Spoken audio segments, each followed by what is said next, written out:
What? What?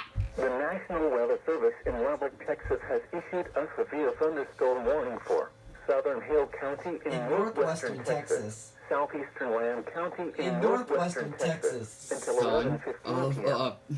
Not saying At 10:23 p.m., a severe thunderstorm was located near Cotton Center, Oregon, 12 miles northwest of Abernathy, moving southeast at 15 miles per hour.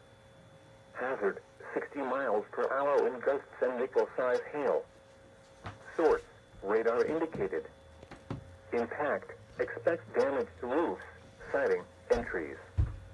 Locations impacted include Abernathy, Petersburg, and Cotton Center. For your protection, move to an interior room on the lowest floor of a building.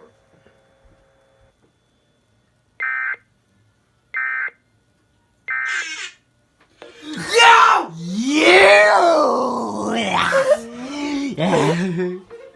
I like how we both said you at the same time. Yeah. That was funny. Yeah. Anyway. Wait. I want to try something. Woo! Why? I don't know. Okay then. Alright, I'm ending it there.